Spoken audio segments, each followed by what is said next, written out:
السلام علیکم۔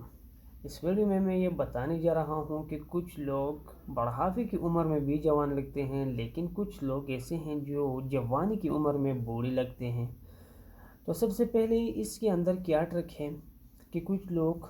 بڑھاپے کی عمر میں جوان لگتے ہیں، تو اس کا مطلب یہ ہو گیا کہ یہ لوگ آہستہ آہستہ بڑھاپے کی طرف آتے ہیں۔ ان میں ایجنگ کا جو پروسیس ہے وہ بہت زیادہ سلو ہے،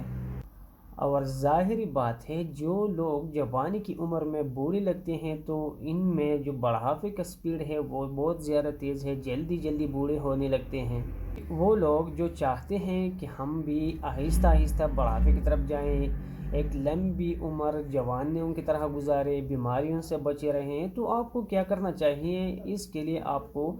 5-6 کمپاؤنڈس کے نام بتاتا ہوں،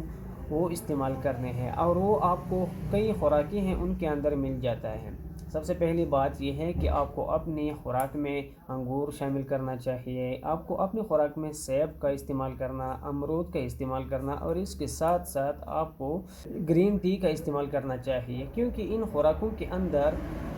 ایپیجینین، اینتوسیانین، AGCG اور کرکیومین، کوئرسیٹین، یہ چیزیں، یہ کمپاؤنڈز ان خوراکوں میں ملتے ہیں آپ کو، جن کی وجہ سے آپ کا NAD لیول بڑھتا ہے، جس کی وجہ سے مائٹوکانڈریل ایکٹیویٹی بڑھ جاتی ہے، کیونکہ ان کی وجہ سے مائٹوکانڈریا کی جو ایکٹیویٹی ہے وہ بڑھ جاتی ہے۔ مائٹوکانڈریا کی ایکٹیویٹی کے لیے کریب سائیکل کا ہونا ضروری ہے، اور کریب سائیکل NAD کی بغیر کمپلیٹ نہیں ہوتا۔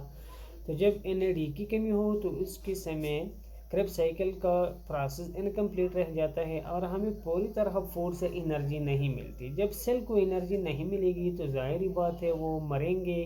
اور اس کی وجہ سے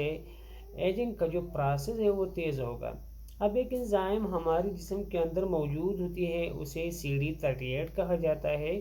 جس کی وجہ سے بھی NAD کا لیول کم ہوتا ہے اور ایجنگ کا، بڑھاپے کا پروسیس تیز ہو جاتا ہے۔ تو آپ ان خوراکوں کو اپنی غذا میں شامل کریں، جس کی وجہ سے ان کمپاؤنڈز